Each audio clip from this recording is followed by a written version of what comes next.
All right, so we should be recording. And for those of you at home, this is Matthew Schutte. I'm going to be talking today with Dan Fitzgerald. We were planning on this being kind of a podcast, but I don't think there's enough structure for it to be short. So it'll probably just be a long conversation instead. It will. Perhaps at a later time we can edit it down. That's right. So, yeah, Dan, because that's the case, we'll just kind of keep this for you and me for the most part, though, in terms of like how the conversation will feel. Yeah. But for those at home, I met Dan, what was it, a couple weeks ago? Yeah. He was visiting California and came and stayed with me through Airbnb, and we had some good conversations, mostly about impact investing, because that's sort of the adventure that you're on at the moment. Dan, can you tell a little bit of your story of how did you wind up wandering through California? what led you astray? Well, that's a long story. Give me However, an outline.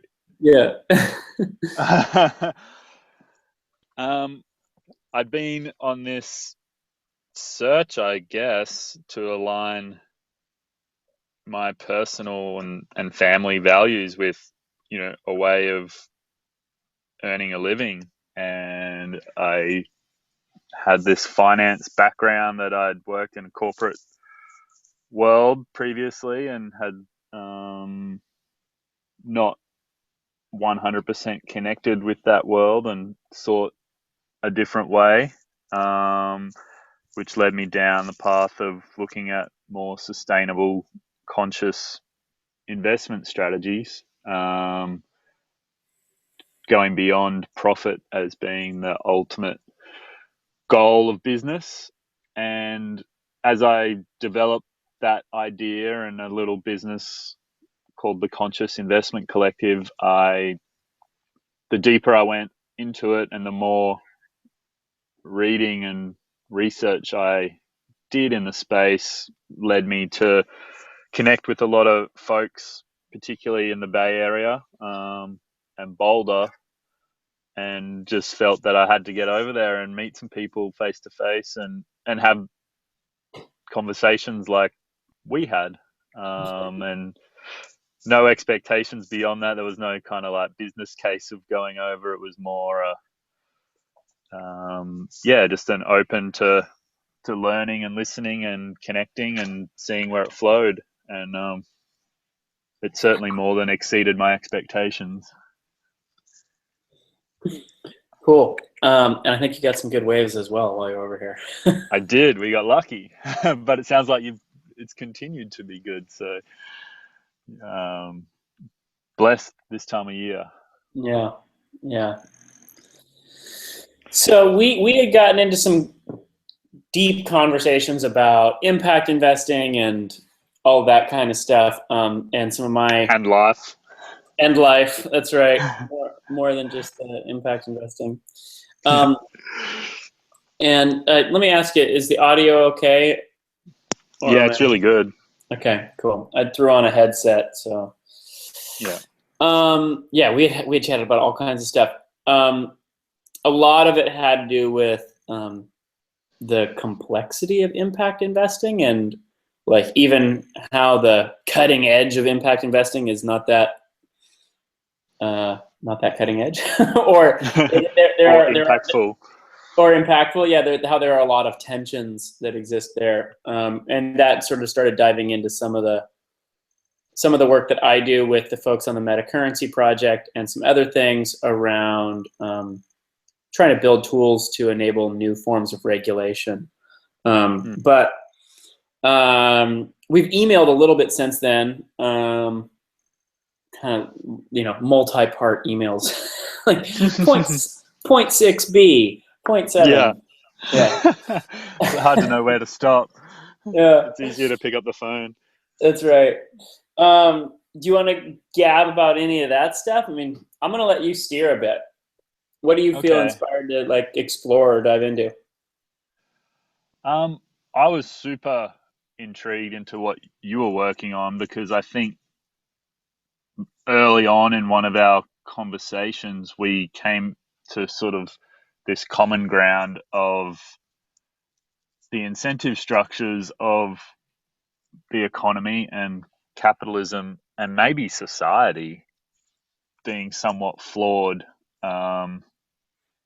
versus what the core human nature maybe was intended to be, if that makes sense. And that is something that, yeah, we can think about impact investing, but I think once we think about it, it seems a little superficial versus the deeper, more, well, what reality is and what the real issues may be beyond, just that impact investing space. So yeah, that was something that I continue to grapple with. I'm not sure there's any Sure.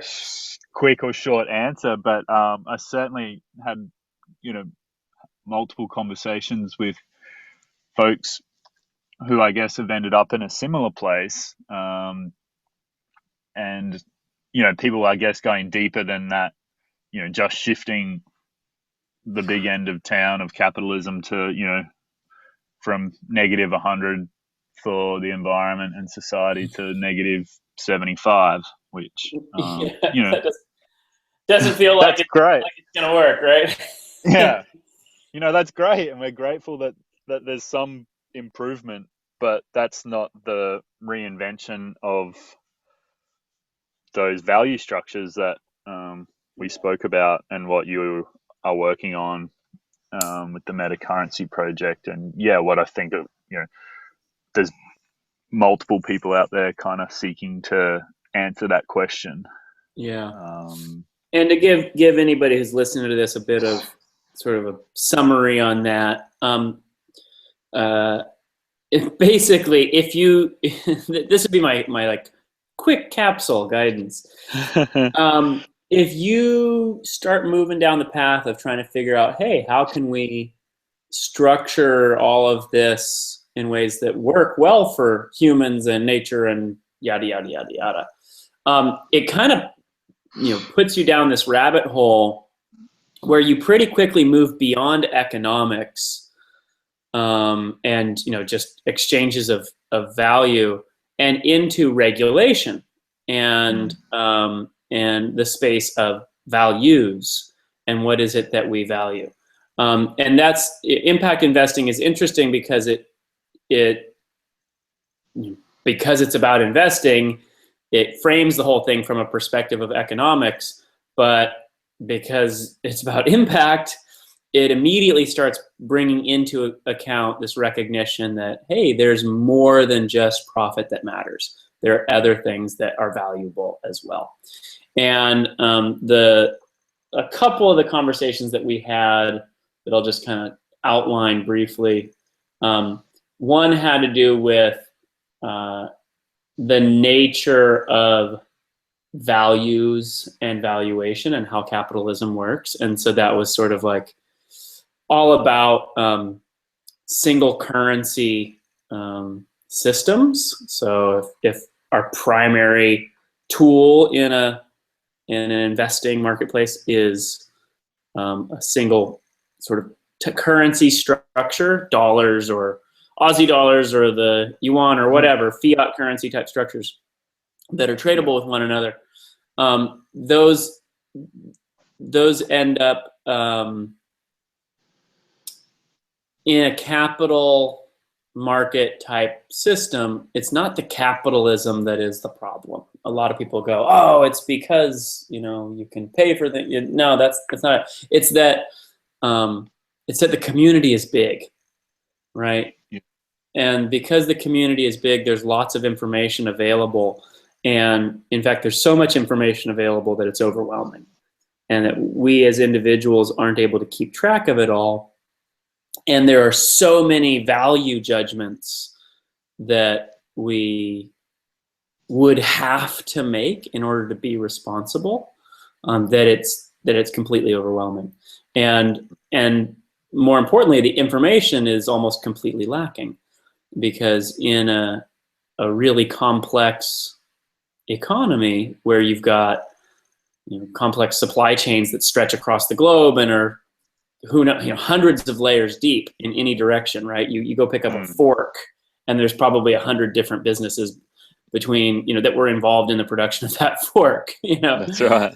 You're totally disconnected from where it's come from. And especially if you think about the fork as not just being like, oh, it was shaped by this company, it contained this metal. Okay, well, that had to be extracted from the ground using this equipment. Well, where did that equipment from, right? Like very quickly you move into n-dimensional complexity. N is in the letter N. An unlimited amount of complexity. And the one thing that communicates really well across such complex supply chains is price.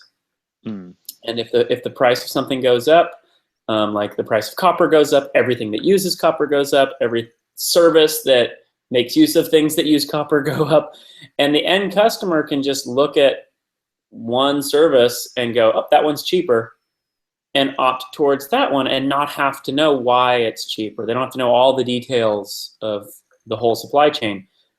That ends up routing behavior. It ends up regulating behavior at global scale towards the cheapest, i.e. most efficient, quote unquote, supply chain. So it helps us do a really good job of making decisions on the basis of value, but it does a really poor job of helping us make decisions on the basis of values, because while it communicates price really well, regardless of how complex the supply chain is, it communicates why that price is what it is really poorly.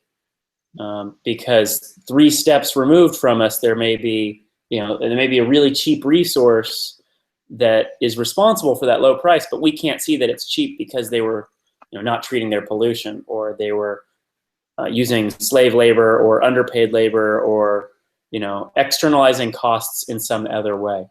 And so the metacurrency stuff that we work on at some level it's not entirely geared towards solving that, but that's a lot of what it's geared towards, is enabling communities to regulate themselves in different ways, in part by making it easier for people to get signals about what's going on in the world around them, and to combine those signals in ways that work for you or for them. So the short version of that is like, well, what does that look like today? Oh, it looks like fair trade coffee or certified organic or those kinds of things.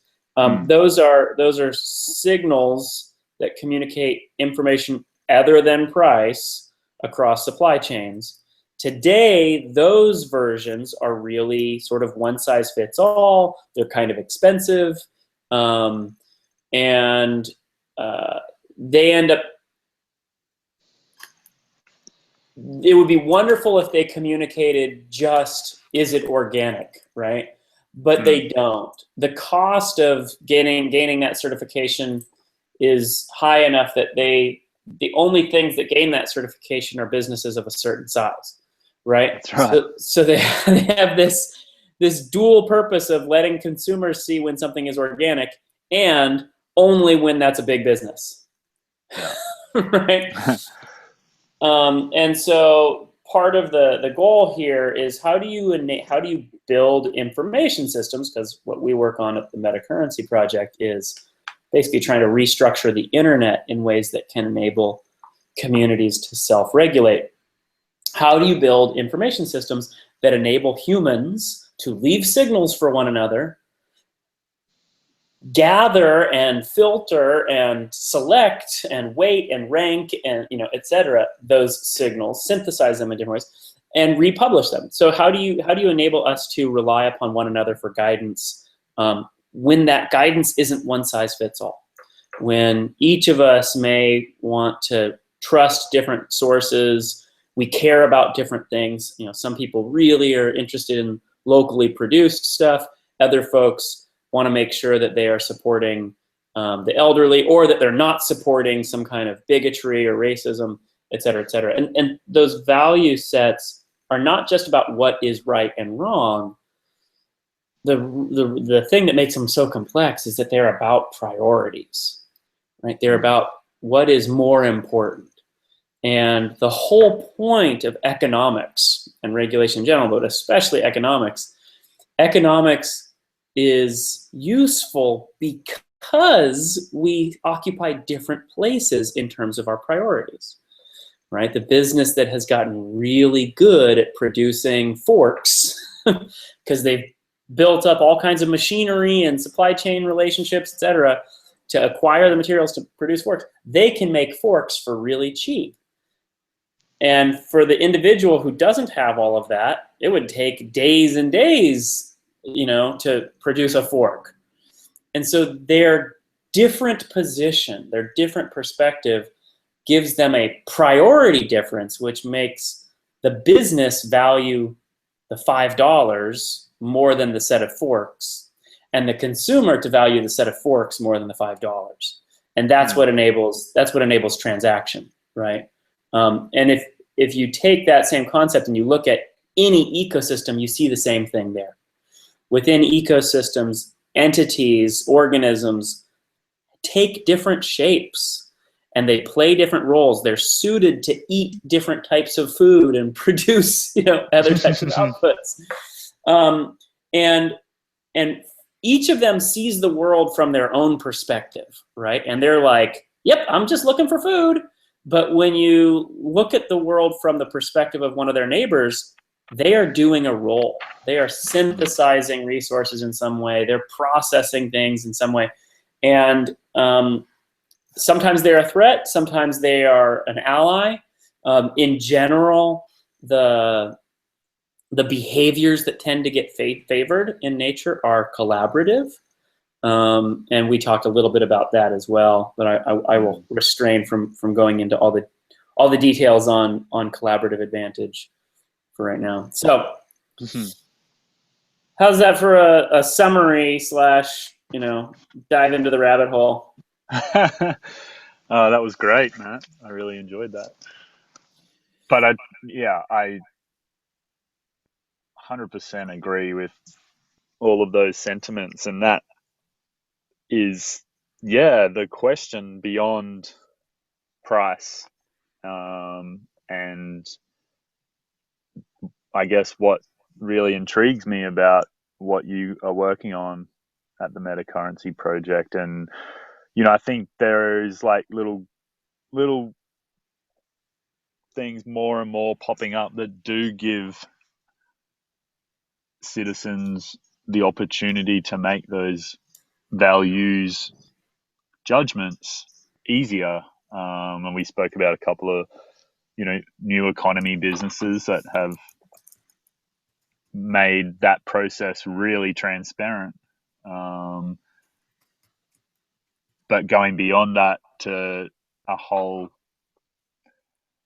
value set or ecosystem, and then that ability to share and identify with someone that shares perhaps similar values and their judgment call on a particular product or asset, and to make far more informed decisions than perhaps we are capable of with price as the only value factor.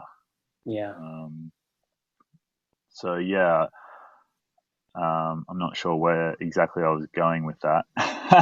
Well, we can touch on a couple of things. Bubble. That's okay. I will spew from there. new jumping off point. So a couple of pieces come into play here, right? One is, this sounds great, but are we really going to spend all of our time like researching everything that ever happened at any point in the supply chain? Yeah. No, like the truth is, no, we're not. That's why we don't do it today. That's why those systems don't work well today. If I was to summarize, capitalism as it's currently structured creates a race to the bottom for the reasons that we talked about a minute ago, right? Price communicates, but values don't. And we've dealt with that with one set of tools historically. Historically, the way we've dealt with that is we've gone, all right, well, we're going to use the strong arm of the law, right? Government, not to help find balance in that system, but rather to set floors. Yes. When behavior gets so egregious that we think, ooh, that's bad, we set a floor. So we set a minimum wage. We set worker health and safety regulations, which establish minimum standards of conduct. We establish environmental protection regulations, which establish maximum amounts of pollution, or, et cetera, et cetera, et cetera, right? So these are all about floors. And the process of picking the floors isn't a frictionless process, right? There's regulatory capture, there's lobbying, et cetera. Certain voices get heard more loudly, and it turns out that the voices that get heard most loudly have dollars attached to them. So they tend to be organizations, corporations, et cetera, who have the ability to contribute to electoral campaigns and hire lobbyists to go and spend time having lunches and talking with elected officials, et cetera. So I'll leave that piece there. But the other point is, or the place where I was trying to get to at the start there was, are we going to spend all day doing this type of research? No, we're not. We're going to rely on one another. And in ways that are similar to how we currently rely on one another, right? So if today, I don't know how to do everything in my life that needs to get done, right? Like I could look up a lot of things on YouTube, and I tend to be pretty DIY, but last summer I definitely spent more money than I should have buying parts for my car to try to fix it myself, right? And eventually I just broke down and I went on Yelp and I found like the most highly recommended mechanic in the area, and I went to him. Right. But it wasn't, but I literally sat there and like tried to fix this thing. But at the end of the day, I decided, you know what, I'm going to delegate this to someone else. And we do that all the time. We delegate. But the way that we delegate is something that most people don't think through. They don't explore like all the nuances of how delegation happens, but it's very familiar to us. So you start out by looking for signals. You reach out to friends. Hey, you guys know a good mechanic? Or you go on Yelp, and all of those actions are research. Basically, they are us looking to see if we can leverage the experience of other people in their navigation of the environment so that we can make a decision that uses their built-up insights and wisdom. And then we go and interact with that person. And when we first interact with them, we try to constrain our risk, right? So with a mechanic, like you go there and you have a conversation at first. You don't just go, here's my car and here's my credit card, right? Yeah. You build the relationship through this sort of dance of what my friend Christopher Allen calls progressive trust. And while you're in the lobby, waiting for them to deal with your car, you might also gab with some of the other folks that are there. And I did the other day. I was, I said, hey, have you been coming here for a while? And the guy's like, oh yeah, I've been coming here for years. Oscar's great, And it was like, okay, cool. That's awesome. And then another person came in and I asked them if they'd been there before too. And oh, yep, I'm in here all the time. Love these guys. And at that point I was like, cool, I'm in good hands. Yeah. And but then you probably still said, please call me before you do anything and tell me what it's going to cost. That's right. Well, give me a quote. And I saw how he took care of people, and I realized why he had such high reviews. And the way that he took care of people was he immediately put himself into their shoes and tried to he didn't try to sell them stuff they didn't need. right? He would go, you could fix this, but if I were you, I wouldn't. You know, Yeah. how long, he would ask things like, how long are you planning on holding on to this car? You know, and things like that. But he would also provide them with extra value, like, so this is something you need to go to the dealer for, and what you want to say is, and he would literally give them, you know, these are the magic words. Don't say this, you know, don't say this other thing. Like, this is the, and if they tell you they want to fix, you know, 6 other things, because that's how they make money, tell them you need to talk to your husband, and then you give me a call, right? and you know, he wasn't going to get paid to do that, right?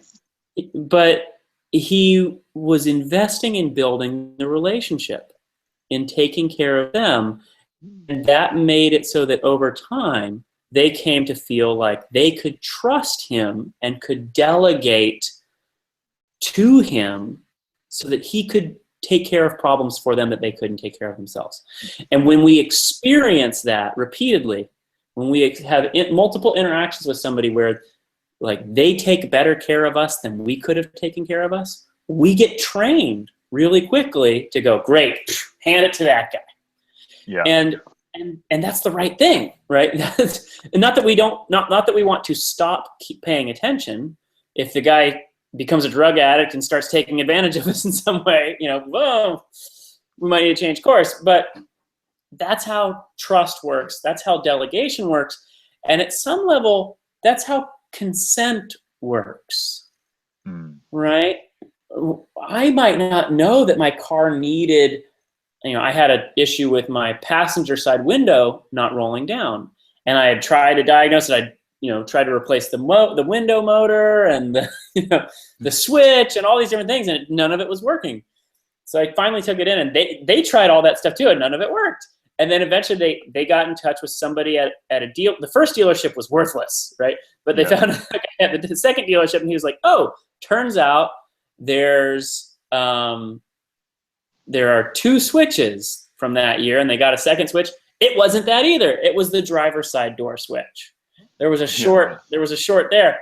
But I wouldn't have been able to figure. So long story short, he gets to the point where he's diagnosed that as the problem, and then says, do you want to fix it? And I go, yep.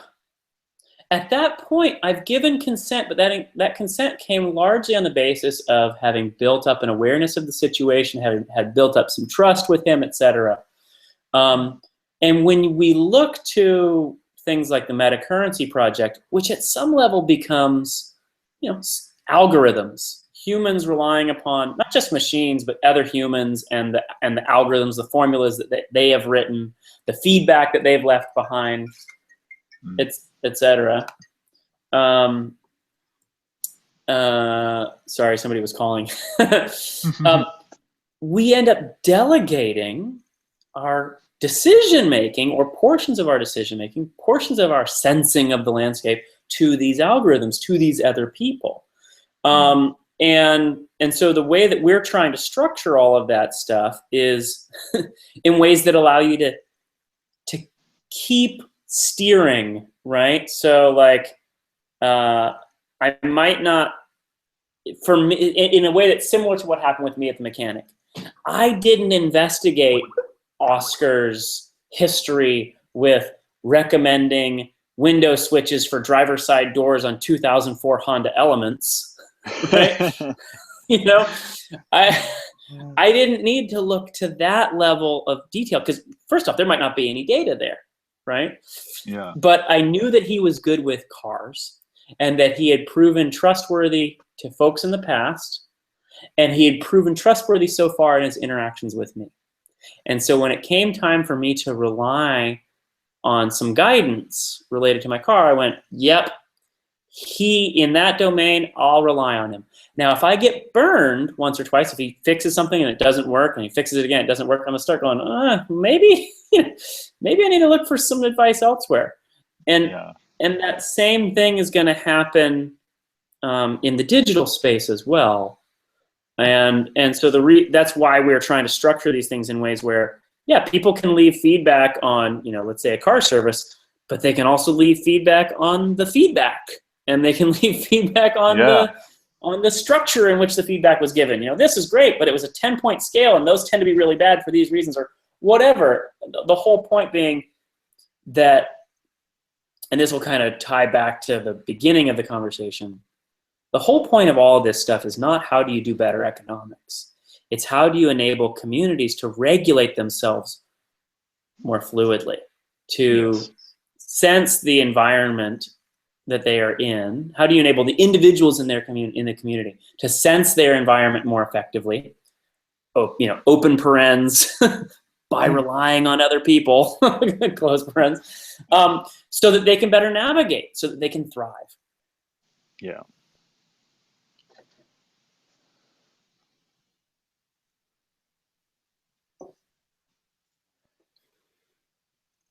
I'm just digesting a little of that, Matt. That's okay. And I had a thought just a moment ago that it's almost as if those systems that you are seeking to create enable us to learn from others' great experience and also, failures and errors. And we've had brief conversations about that before. So it's almost an evolutionary human development in terms of increasing our decision-making intelligence without increasing our individual brain power intelligence necessarily, kind of relying on that community and human scale experiences to make more informed and hopefully more efficient decisions for our society as a whole, for our impact on our environment, and perhaps economically, and reducing, I guess, the wasted resources, whether they be a dollar or a physical commodity, or time, which is probably, our most cherished resource as a human being, to make those day-to-day decisions that we all need to make and sometimes perhaps get overwhelmed with, and just settle for the easy option of making those judgment calls, being price or value, and enable us to spread or widen our toolkit to look at these different tools that give us perhaps deeper and more long-standing decision-making tools.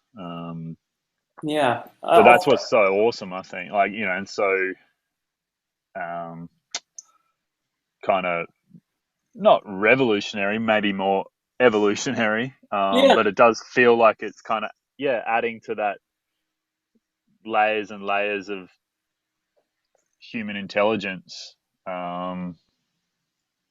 without it being a single person kind of carrying that burden. And because that's not a possible solution, right? Because no single person is smart enough to be able to juggle all of the varying nuances and information. There's just too much information in the system. And so the way I frame it is that what we're trying to do is to augment our collaborative capacity, right? And so you're absolutely right. Instead of, we need to become better humans, smarter humans, more perfect humans, well, that's fine. Like, I'm definitely not opposed to us trying to be better as individuals, but the problems that we are facing are contrary to popular belief, aren't because we are shitty individuals. The problems that we're facing have to do with us being poor collaborators, poor groups, poor social organisms. Within the Metacurrency project, we talk a fair bit about health and wealth. Health has to do with aliveness or flow or movement within an individual, right? Wealth has to do with aliveness or flow or movement within a community. Wealth is really, they actually, if you look at the etymology, you've got health, you have the word heal. Well, with wealth, there's a word that doesn't get used very much anymore, and that is wheel, W-E-A-L, to wheel. And to wheel literally means to heal, to bring back the flows, to improve the flows of liveliness within a community. So wealth is not something, one of the problems with money is that money makes us think of wealth as if it's a thing that you store. It isn't. Wealthy communities are communities that are vibrant and alive. They are things that have vitality, and in that I mean literally aliveness. And what is aliveness? It's movement, right? So now, what sorts of movement are good movement? Well, that's a perspective thing, right? Like it could be that there's lots of widgets being produced, but they're being produced by people who are working 19-hour days, 7 days a week in terrible conditions. So that's, that from one measurement stick, that's a wealth, Yeah. From another making them. That's right. But for those people, that's probably not a livelihood that is what they were hoping to have. And so part of the goal with all this stuff is, how was I going to phrase it? I said something last week to somebody that feels appropriate here, and it was, a lot of times people will say something like this: if humans would only behave a little bit more like this, right? Like if humans could if they could think about the big picture, right? Then everything would be okay, right? Then we'd all work. But there's this unsaid part of that quote, which is, if humans would just behave, like this, then we could leave our institutional structures exactly as they are, and everything would be okay, right? Yeah. Well, guess what? We don't act like that. We don't act like that. We're not changing human nature anytime soon. So you've picked the wrong thing to hack on. Let's instead hack on the institutional structures. And those incentive structures. Because the human nature just morphs to the incentives, right? And that's to right. maximize the incentives. We work on the basis of signals. What are the signals that we have available to us? Cool. We will work with those. Like, give me the signals. I will rig the game so that I'm, faring as best I can. But if that set of signals is lopsided and communicates only certain forms of information, guess what? The behavior that you're going to get in your community is going to be lopsided too.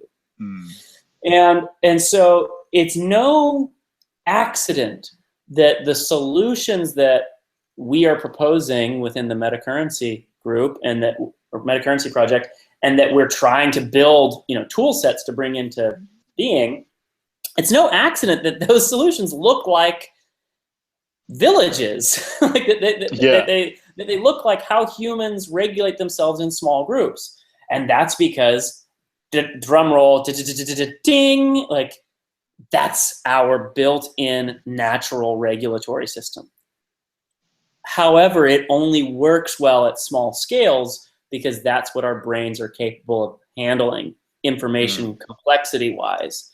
When your community gets too big, there's too much information, and we're not able to make gut instinct-based decisions on, which thing to turn towards, because we aren't capable of processing all of the details of what went into that thing. We don't have the time to do all the research, et cetera, et cetera.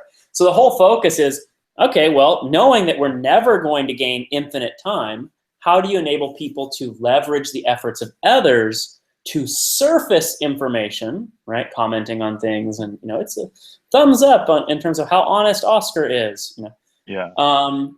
And then synthesizing those, right? The real key is not just that there's information out there. The real key is that people are going through and synthesizing information to distill it down and make it useful for you. But doing so in ways that you have some agency over. You can go, I want to turn towards that. I want to turn away from it. I want to open it up and look inside and see, what their formula actually is.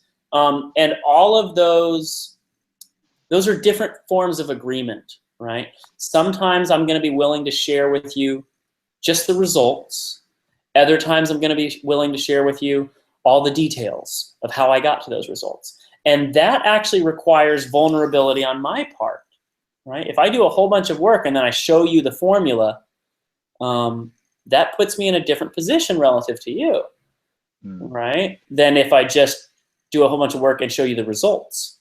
And so we will interact in ways that make it useful for me to show you, some amount of stuff. If you're willing to pay for the deeper access to all the details, and you have good reputation about not, abusing those privileges, okay, cool.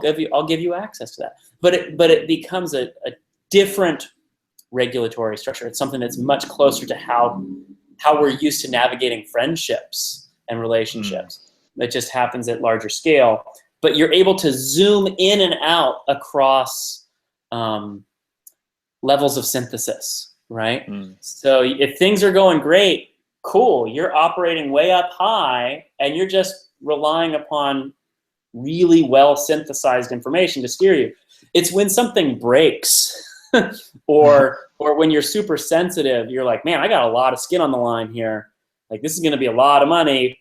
Let me make sure I'm making the right decision. It's in that situation where you may dig a little deeper or look for alternate opinions, et cetera. And that's how we work today too, Yeah. So making a low dollar risk decision or low impact risk decision, you're happy to sort of stay at that superficial level. But when you need to go deeper, and maybe some people want to go deeper in every decision they make, but they might just burn out in their decision making process, and probably can't have external relationships with everyone because their mind is so preoccupied. Yeah, like having the tools to do that without investing that much time in your day-to-day goings on to make a decision that in your life scheme of things may not be that important. And that ability to synthesize that information and understand and sort of interpret it the most appropriate way for yourself. I'm sure there's so many levels that you can go in terms of, how like yourself was that person that made that recommendation, and how, it's just endless, I guess. It really is, and so we're always making decisions about priorities again, and how important is it for us to have another level of detail there. And the truth of the matter is, nature, and you know this about me already, but for those at home, I tend to look at natural systems for guidance on how to architect this stuff. Not because I'm a hippie, but because though I am somewhat hippie-ish, but because natural systems are brutal, and they've spent billions of years figuring out organizational structures or patterns that work, right? Like, if you want to find something that thrives in complex environments, look to nature and figure out what the patterns are that thrive there, right? So in nature, nature doesn't give a damn about truth. It'll choose useful over true any day of the week. Good enough is good enough. And the way that I phrased it in a white paper that I wrote last fall was, entities that suffer from analysis paralysis tend to go extinct. Mm. Right? Like if you are digging ever deeper into this stuff before deciding, which soap to pick, at some point there's diminishing returns. And the beauty on this, I did an interview a few months ago that came out last month. I got interviewed by Kevin Kelly and Mark Frohenfelder. Kevin is the founder of Wired Magazine, and Mark is the founder of Boing Boing, a website, one of the early kind of blog type websites. And it was actually, Boing Boing is more like a zine, like pre-internet era, cyberpunk kind of thing. Anyway, one of the things that I talked about on that podcast is called Cool Tools, was pain. And pain is an incredible tool. It's a prioritization tool. And the thing that it's useful for is helping us not suffer from analysis paralysis, right? We tend to do extra work and put extra effort in where we are worried about or are experiencing pain. And in areas where it doesn't seem super relevant, we go with the good enough solution. And that's appropriate. That enables us to steer our time, our efforts in ways that suit us better. Now, with that said, as humans, we've got some built-in heuristics that we've inherited from a long sort of evolutionary history that lead us to shoot ourselves in the foot sometimes, right? Like gambling, they lead to all kinds of things. Gambling and overvaluing the short term versus long term. Like we're lopsided. Overconfidence bias and all of that, right? And so there's all of these like. Actually, there's a guy named Munger. What's his name? He's the guy who heads Berkshire Hathaway. He's his Charlie partner. Munger. Yeah, Charlie Munger. So Charlie Munger has this list of like 25 or 30 it's a great list. It's a great list. So if you're at home, The Shortcomings of Human Psychology, I think it's called. There you go. So go look that up. It's phenomenal. It gives you the whole list of ways in which we screw up and make bad decisions. But Daniel Kahneman is another incredible behavioral economics guy. Yeah, thinking fast and slow. Very much. It's Kahneman's work. So the psychology of human misjudgment. That's it. Yeah. Go check it out. It's great. There's also, I think somebody did a little piece recently, like summarizing all of that. And I can't remember who it was, but if I find it, I'll put a link in the little post in the YouTube comments or description.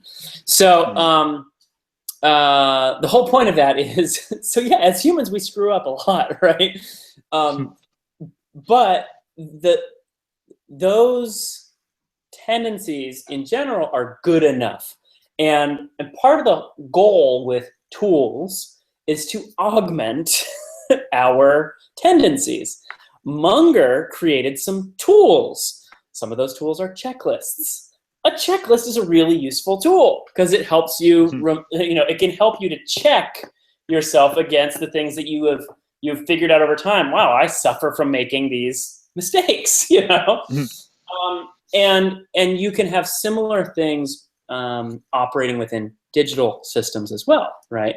So we can structure things, the information that comes to us, in ways that will lead us in making decisions the way that we naturally make decisions, to make decisions that are, one, in our longer term interest, and two, better for us over, I guess I'll frame it this way, that are better for us over longer time frames, so longer term interest, and larger communities, right? And so if we recognize, if I do this, then these other people will be more likely to interact with me, do business with me, etc. and not just, oh, I'll get paid today, right? As we improve our ability to sense the larger ramifications of any action, the more abstract and removed from the immediate moment ramifications of an action, we actually enable humans to steer on the basis of those larger ramifications. So we actually improve our ability to steer, not by changing human nature, but by augmenting the signals and the process through which we make decisions. That's right. And that pre-existing system has been created, in my opinion, to, or perhaps not to, give us the ability to challenge our basic human nature. Perhaps it's been sculpted by that human nature with all the shortcomings in it, thus giving us a value structure or incentive structure that perpetuates those human shortcomings that we spoke about and that Charlie Munger has outlined so eloquently. Yeah. I think where I was going with that, the system has been created to make it very easy for us to make those errors, perceived errors. Well, I think they probably are errors, but to act in that way that enables that natural human ability or inability to make the best values judgment versus best value judgment. And part of this has to do with the fact that over the last century, especially, interactions have gotten lopsided. Yeah. Right? For most of human history, you've got humans interacting with other humans, right? And so it's a pretty even interaction. Some of us are more gifted than others at setting up perceptions or telling a story or whatever, but for the most part the thing's pretty even. And we find our niche. That's right. But then over the last century or so, or few centuries, you have corporations, et cetera, but over the last century or so you have the rise of marketing, right? And with the rise of marketing, you've got an organization who's repeating an interaction with potentially millions of customers. And they're squaring off against an individual who's doing this just once. Yeah. And that organization, over the last century, there was a huge amount of research into understanding human psychology. And some of that was understanding these biases, right? These heuristics and things, mistakes that humans make. And guess who used those? Marketers, right? So it's not like, oh, humans just make silly decisions. No. Humans make silly decisions, and we've started to structure our ways of interacting with humans basically, corporations for much of the last century have shifted into being predators, right? They are preying on their customers, and they're preying on what? Those heuristic biases. They are setting little traps to get people to do things that are in the best interest of the corporation rather than the best interest of that individual. And why is that happening? It's basically a result of the transaction cost imbalance. The company is doing this thing millions of times, so they can split the efforts over millions of transactions. And it turns out it's really cheap when you do it that way. It may be fractions of a penny, right, to cover all of the investment that they make in getting all their marketing and how they position the thing and what the colors are and how it gets presented and what the messaging is and yada, yada, yada. Whereas this individual is doing it only once. And so the full cost that they would have to bear to set up a similar system to protect themselves is completely out of whack with what the value of the transaction is for them, right? So at some level, what is the whole thing that I'm trying to create with these other folks on the metacurrency project? It's a system for enabling us to get that transaction imbalance a little bit more back in balance. by enabling individuals to leverage the efforts and insights of communities that they are a part of to help them filter information, to find and filter information that works for them, rather than being dependent upon the presentation of information in ways that work for the person that they are transacting with, or the organization that they are transacting with, right? So instead of having the entire landscape sculpted by the corporation, it's shifting back in the other direction. And fortunately, we're not having to start from scratch. We've already been going down this path for about 20 years now, because the invention of the internet completely shifted the realities of marketing for corporate America, right? When I go and do consulting work with people in marketing departments, and I've worked with big consumer products companies, I've worked with restaurant chains, et cetera, et cetera, et cetera. When you go and talk to those folks, they are keenly aware of how it used to be that they would set aside a budget that would literally imprint ideas into the minds of customers, so that when they showed up at the store, they looked at the shelf and they didn't even think about it. They just picked this one off the shelf, right? And they were able to have a one-sided conversation, because 30 years ago, media was a one-direction communication channel, right? It was radio and television and newspapers, and if you didn't have money, you didn't get to speak. And with the invention of the internet, media became a two-way communication channel. And about 10 years ago or so, with the rise of social media, it really became two-way. And so you've got a whole new ecosystem that those folks are trying to navigate, but it's one where they no longer are able to dominate the conversation. It's one where they have to because their dollar doesn't matter participate. so much.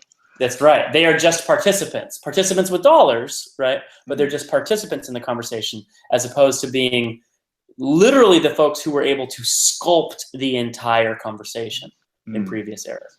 With who played a role in addition to them? Journalists. Okay, journalists can cover it too. But if there isn't some sexy story there, journalists ain't going to cover anything, right? So for the most part, that was kind of a non-issue. Yeah. So we've ranged, as we sure have. Wow. as we have want to do. Yeah. Very broad scope, but so stimulating and endless. I feel like we could have this conversation weekly and still have more to talk about. So the key for me, what I am hoping to get out of some of these things eventually, I want to build a political movement. Right. And I don't mean a political movement that gets somebody elected. I kind of don't give a damn about elections. And the short version of that is elections have to do with who gets to control the violent arm of the government. Yeah. Right. And to what ends. That's all elections are about. And since what I'm really interested in is building an alternate regulatory system, I don't necessarily need the government to go along with it. It'd be nice if they didn't fight it, but that's kind of it's a separate point. We're trying to build a new thing here. And so this is a political movement in a sense of like, hey, let's get people together to help support this, to talk about the ramifications of it, to start scheming on how to make use of it or participate in it, and basically to have a good time, have a good time having conversations, have a good time hosting events, and let's include some dancing, maybe some surfing. Definitely some surfing. Definitely some surfing. But I haven't really started moving down that path yet of pulling together that movement. And I think I want to brand it as collaborative, CLLBRTV, in part because collaborative is the right word, and having it spelled with no vowels makes it trademarkable, unique, whatever, right? Collaborative is a term that has basically already jumped the shark, right? Yeah. So it means so many things to so many people that it's basically meaningless. So I'm trying to create a little bit of distinction while having this thing still point in the direction that we are trying to face. And the concept there is to kind of circle these conversations around what it means and what it's going to take to improve collaborative capacity. And if there's a little, slogan or whatever, it's, we are collaborative, and together we can change everything, right? We can change the world, we can change regulation, we can change economics, we can change all of this stuff. And for those folks who are not on the, we love change end of the spectrum, that's okay. Remember that we're trying to change things in ways that work the way humans traditionally work, right? Like this is not we're going to invent a new robot land.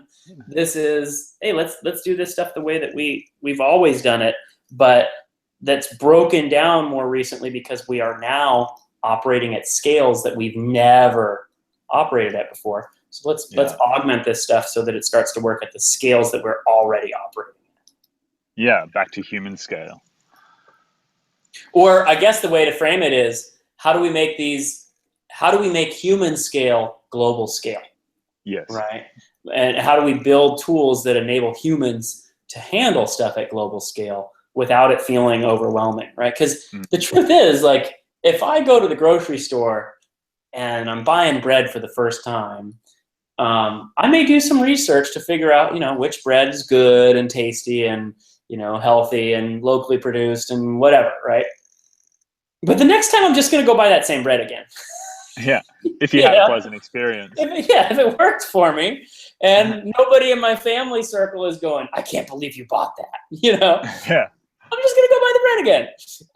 And the regulatory stuff emerges. It's not the reason we do any of these things. It just sort of emerges as a side effect of us navigating life as best we can, in the ways that work for us. So, and sharing that there, I think the groundbreaking thing is pooling that together to enhance human intelligence with the tools or the sort of data necessary to make those decisions quicker and easier, and thus giving us more time to do the things and that we truly do value versus making those sort of day-to-day, what may be perceived to be small decisions along the way. So that kind of touches on another point, which, yay, we get to go down more tangents, right? But it's sort of an important one, and that is when you have a new form of technology that shows up, people very quickly start to perform new roles. So we had social media start to show up, we had blogs start to show up, and there's all kinds of bloggers now. And there's Instagram folks, there's people who their career is basically to take pictures of themselves, on Instagram. And hashtag the brand that they're wearing, and that's right. So there are jobs that emerge. There are forms of work that get done when new platforms emerge. Some of those forms of work are the early versions of this stuff would be sharing economy stuff. So Lyft and Uber and Airbnb and that kind of stuff. Right. I met you through Airbnb. I've been doing Airbnb type stuff for 10 years. Obviously, I think a lot about collaboration, right? And it just made sense for me to make use of my house in that way. But when Airbnb came along and made it easy for others to participate in that, suddenly a real economy was birthed there that's having major impact in the world. Positive and negative, right? Like home prices in some areas are probably going up because suddenly people are able to use their home for generating revenue. But to touch on your point about combining things together and the role of people synthesizing stuff together, that will emerge as a new form of work. And what that work will be in exchange for, well, that depends, right? Sometimes people will share sometimes people will do that work because it was just really fun to do and they were solving their own problem, and they'll give it away for free to everybody. Other times they'll do that work and they'll give it away for free to their friends and family and followers or members of their community, right? Yeah. And other times they'll give it away for free to the members of their community, but for a price to other folks. Yeah. And I mapped out a structure for how to create a functional derivative works marketplace, because I think that a functional derivative works marketplace is actually key to all of this stuff working. What does that mean? Derivative work means you've created something, I take your thing, and I alter it or improve upon it or change it in some way, and I create a new something, right? So I've made a derivative work, something that derived from your work. If you want an ecosystem to function well, you need both those people to benefit. Yeah. You need both those people to benefit in the way that they care to benefit, right? So it's not necessarily that you have to have royalties. It's that the values, the expectations of how to behave got held and they got treated well, or they feel like they got treated well in that interaction.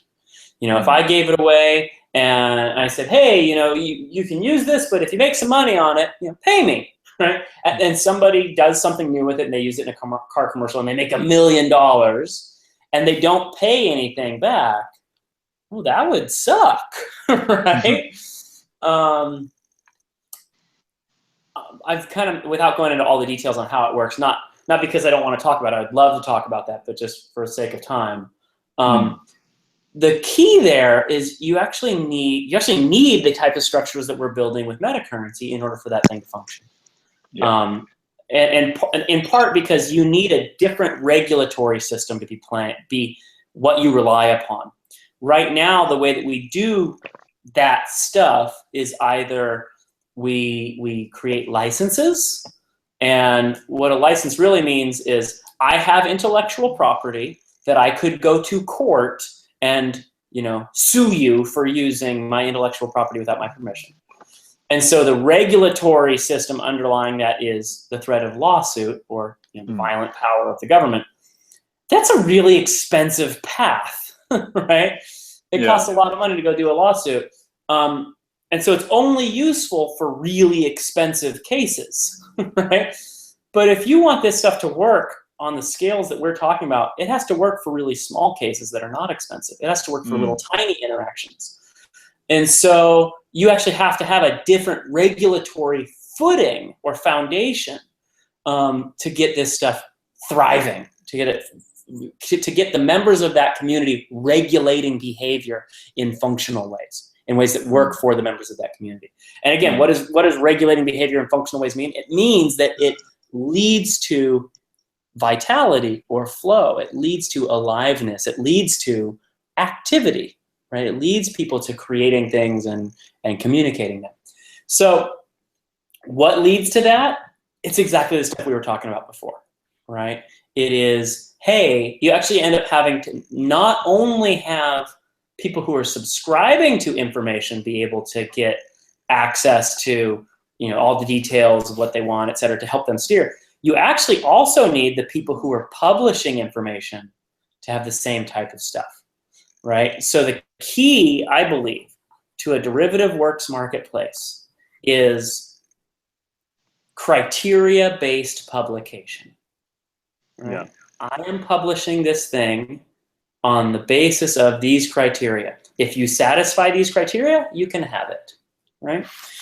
If you pay me, you can have it, right? If you are a member of this group, you can have it. If you have a reputation with any of these different, you know, communities or agencies or whatever that is above a certain level, you can have it. And so that gives multiple routes. But what it also does is if somebody behaves badly, if somebody does something that others perceive as sort of a problem, but they didn't have any agreement about it before, they'll create a new criteria, right? And they'll leave new signals.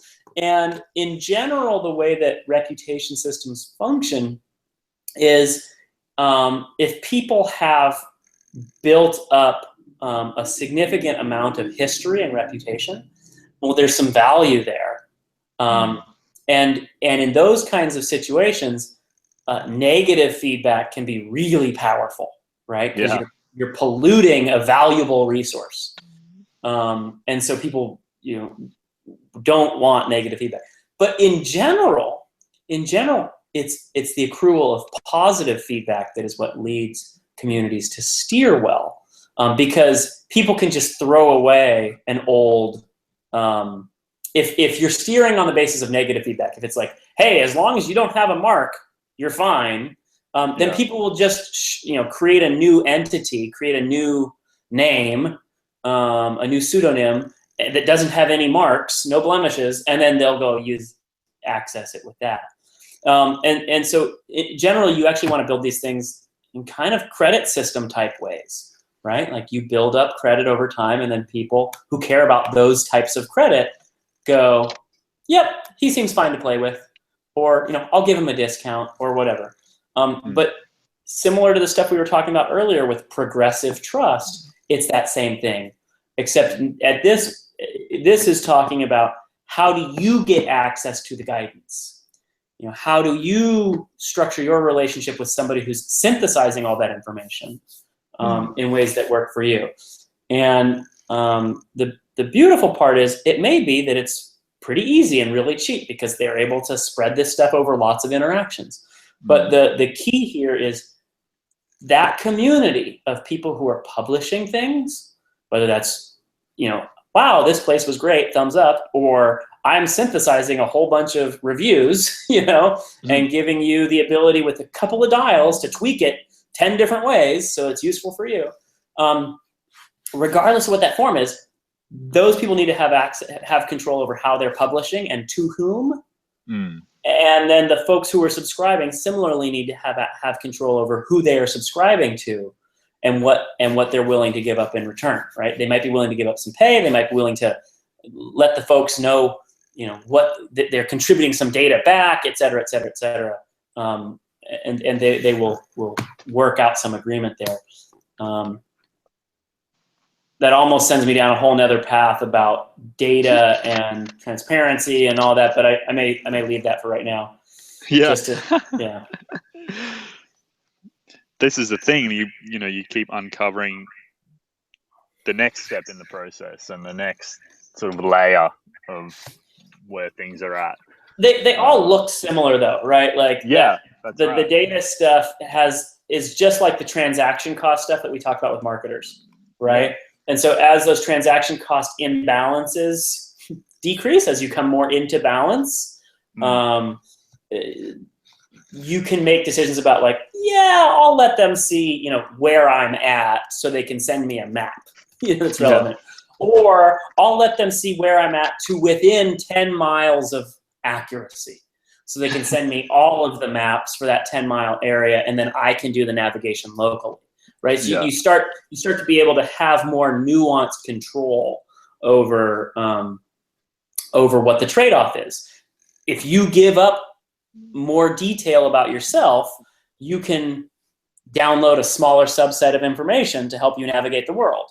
If you want to protect your privacy a bit, you're going to have to download a larger amount of information so that they can't just determine on the basis of what you downloaded, who you are, where you are, etc.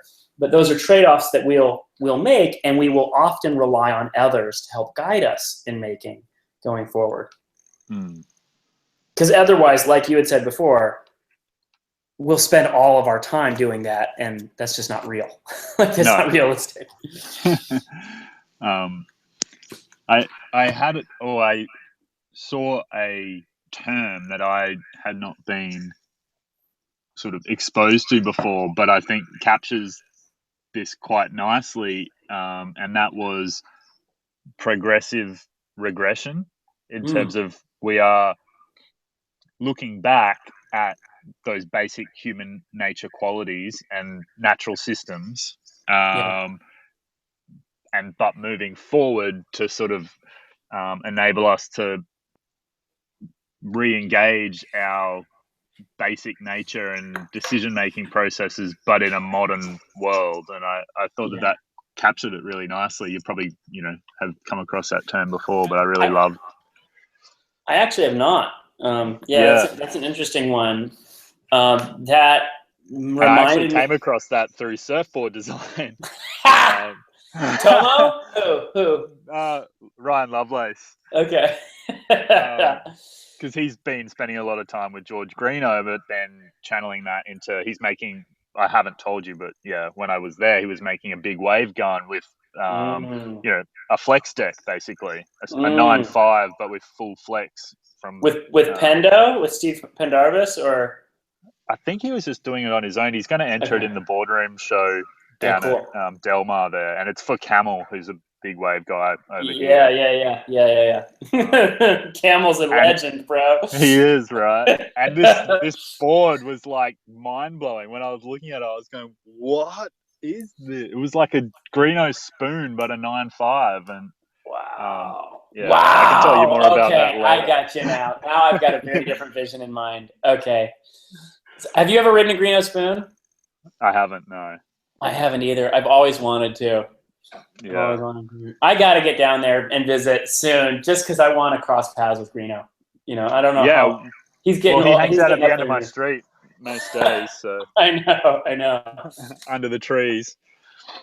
There was one other thing that your comment reminded me of, and it was this. My buddy Christopher Allen, the Progressive Trust guy, he's most famous for co-authoring the SSL standard, so the most widely used security protocol on the planet. And he got into that because he realized he wanted to do stuff with collaboration, and if he wanted to do collaboration, he had to understand trust. And so he dove deep into trust, and that ended up leading him to become a leading security expert, basically. But so a lot of my work and a lot of the work of the other folks at the Metacurrency Project is based on nature. So we basically do biomimicry for social organisms, right? Like how do we look at how nature structures itself? I've used the word sociomimicry for a long time. Hey, let's look at how communities work when they're small, and let's design tools that enable us to work that way when we're big. But Christopher makes a great point in that, yes, we want to learn from nature and take a lot of the lessons that we can away from nature. But there's some stuff in nature that's not so awesome too, right? Yeah. There's some real brutality that happens in nature. And Arthur Brock, who's one of the founders of the Metacurrency Project, he and Eric Harris Braun founded that. He and I talked about this a little while ago, and one of the points that we kind of got to was, yes, in natural systems, you end up having sort of some brutality where things get tried out and then things die off. Yeah. And part of what we're trying to do is to have the things that get tried out and the things that die off be, to the extent possible, digital signaling layers, right?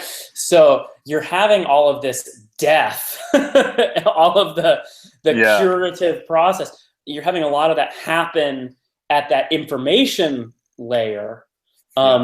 And that enables you at a biological layer to steer much more effectively.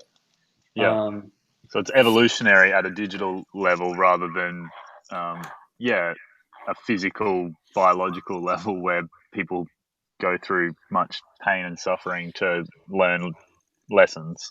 That's right. And look, we're going to go through that pain. Like we're going to go through pain. That's a part of the process. But if you can have one person go through the pain and leave a signal and let others know, wow, don't eat the purple berries. Right? Like it changes. Again, this is about collaborative capacity. It changes our ability to steer by allowing us to leverage the insights of one another. So that's basically the gist of it. Yeah. Well, it wasn't 10 minutes. It was not 10 minutes. It could be 10 hours. Yeah, but hopefully it was good. I think this one was, that was probably pretty long. It might have been. I don't think it was quite 2 hours. I think we maybe even be under an hour and a half. Right. So, with that, this may be one I'd be willing to share with my business mentor. I've been trying to describe to him for years what I'm up to, and I've talked to him a little bit, but I think it's all gobbledygook as far as he's concerned. Yeah. But I've also never had to like, let me sit and just blab at you for an hour and a half, you know? Like we'll go surfing and stuff, and it's like, well, this is surf time. Yeah, you have 10 minutes here and there, but you can't get that depth and understanding in those sort of conversations. Yeah. As you can just being in a room or on the phone with somebody. Yeah. And yeah, I have to admit, like when you think about, not sort of, I guess these abstract constructs that we talk about, and I guess when I initially met you and I started to learn about it, if you don't have that real kind of information systems digital background, which I don't possess, I guess in the beginning it seems a little far-fetched and abstract, but once our conversation went further and we came back to natural systems and human nature being the core foundation, and trying to mimic and re-engage those, it's far more or far easier to connect with and understand where you're coming from, as opposed to it being like I guess you can think of it like a conspiracy or like blockchain or Bitcoin or these kind of things, and they're kind of like huh, but how does that actually work? But when you drill down into this is real, it feels real, it feels tangible, it feels natural and organic, and just appropriating those kind of concepts and tools to the digital world in which we live, versus making more abstract digital tools that just confuse the hell out of a lot of people and kind of seem really weird, and what I mean. So that's why these conversations have been so valuable, and my own development of understanding, because that's I have conversations with, and I'll love to introduce you to some guys that I met over there about we are reinventing the system through ascribing value to things that have potentially been overlooked or shied away upon for this price as the only value judgment. So that was good. I may actually end up tacking that onto the beginning of the conversation, because it might set the stage appropriately, right? Yeah. So, well, Dan, I don't want to take your whole morning. It's got to be what, 7 or so there. Must be about that, yeah. I assume it's light out. Oh yeah, it's been light for a long time. Okay. Shall I turn the video on and just show you the point? Sure. Yeah, and I'll do the same. How do it?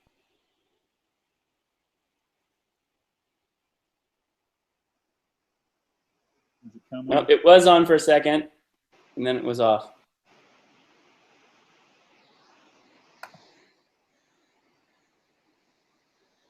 Is that working? Yeah, it's a little grainy, but I can see.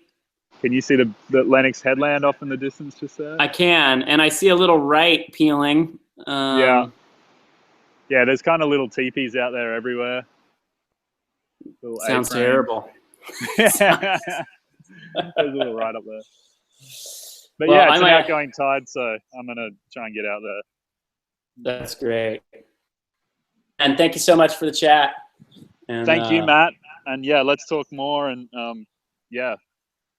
keen to hear the business side of things on metacurrency too, and what you're thinking on that. And I'd love to get your very valuable input on what I'm up to as well. So most definitely. Just ping me with a time that works for you, and we'll chat again. All right, sounds good. Thanks, Dan. Bye. See you, Matt. Bye now.